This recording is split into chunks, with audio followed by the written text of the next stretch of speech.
Halo, saya Miki Sepriadi, saya peserta Duta Bahasa tahun 2024 Provinsi Kalimantan Tengah. Lestarikan bahasa daerah mulai dari mana sih?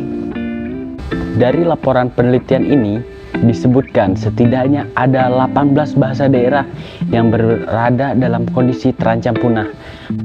Kemudian Lane Hinton, ahli bahasa dan penulis buku Language Revitalization and Overview, menurut Lane, punahnya satu bahasa sama kayak punahnya satu peradaban. Alasannya karena bahasa adalah kunci buat mengakses segala jenis pengetahuan, mulai dari gejala alam, sejarah, teknologi, obat-obatan, sampai ke cerita kuno. Bagaimana dengan Kalimantan Tengah? Nah, berdasarkan data Balai Bahasa Kalimantan Tengah, jumlah bahasa daerah di Kalimantan Tengah mencapai 39 bahasa dengan 45 dialek. Sedangkan jumlah bahasa daerah di seluruh Kalimantan mencapai 57 bahasa daerah.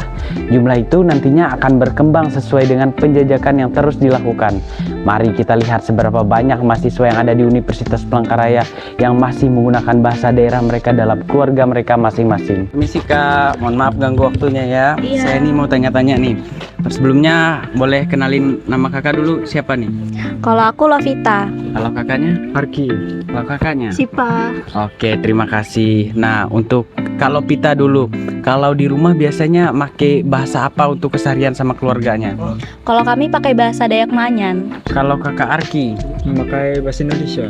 Kalau Kak Sipa? Oh, kami pakai bahasa Banjar. Permisi kakak-kakak.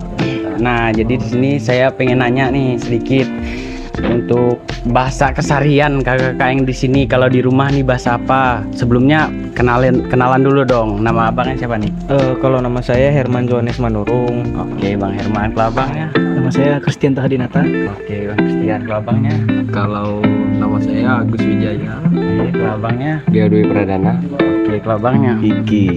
Oke, siap. Kira-kira dari kalian berlima nih, kalau bahasa keseharian di dalam rumah sama orang tua maupun adik kakak nih pakai bahasa apa nih Kak? Ya kalau dari saya sendiri sih biasanya pakai bahasa Indonesia, bahasa kebangsaan gitu. Oke, siap. Kalau kakaknya? Umum aja sih bahasa Indonesia. Oh, bahasa Indonesia. Sama. Bahasa Indonesia ya? Kakaknya? Ya, memang bahasa Indonesia kalau mau. Oh iya. Kalau kakaknya? Sama aja. Bahasa Indonesia ya? Halo Kak, maaf ya ganggu waktunya. Nah, kalau boleh tahu nama kakaknya siapa nih? Kalau nama saya Tutut. Oke, Tutut. Kalau nama saya Agus Prambudi. Oke, Kak Agus dan Kak Tutut. Kalau boleh tahu, Kak Tutut kalau di rumah biasanya berbahasa apa nih sama keluarganya? Kalau saya biasanya tuh di rumah itu pakai bahasa daerah. Kalau kakak? Kalau saya sih sama pakai tutut.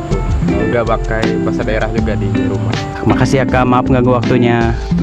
Nah, kita bisa saksikan sendiri kan, hanya 3 dari 10 orang mahasiswa Universitas Palangkaraya yang menggunakan bahasa daerah dalam keluarganya. Apa sebab punahnya bahasa daerah?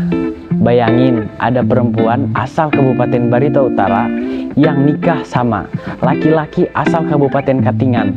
Mereka ketemuan di Surabaya dan tinggalnya di Jakarta. Jadi ya wajar kalau anak mereka diajarkan bahasa Indonesia buat memudahkan interaksi sehari-hari. Bahkan kalau lingkungannya mendukung si anak ini bisa pakai bahasa gado-gado ala anak Jaksel, terutama kalau dia tumbuh di keluarga memandang skill berbahasa Inggris juga nggak kalah penting, karena itulah awal mula punahnya bahasa daerah. Nah, jadi kawan-kawanku udah tahu kan apa-apa saja faktor kepunahan bahasa daerah kita di Kalimantan Tengah. Lalu, di Kalimantan Tengah diperkirakan bahasa daerah akan punah dalam kurun waktu 20-30 tahun ke depan jika tidak dilakukan langkah pencegahan mulai dari sekarang. Saat ini, sejak masih kecil, anak-anak diajarkan oleh orang tua mereka menggunakan bahasa Indonesia bukan bahasa daerah, misalnya dari bahasa ayah maupun dari bahasa ibu. Kata Hari Budiono dari Balai Bahasa Kalimantan Tengah, padahal menurut dia bila anak masih bayi sudah diajarkan bahasa daerah secara teori, mereka akan mudah untuk meresapnya karena otak mereka masih mudah untuk menerimanya. Sedangkan untuk bahasa Indonesia sendiri, itu nanti pas sekolah hingga bekerja, mereka akan berbahasa Indonesia terus digunakan. Kehilangan satu bahasa sama saja kehilangan satu sistem kebudayaan dan nilai-nilai luhur yang ada di Kalimantan Tengah ini. Saya Miki Sepriadi, salam literasi.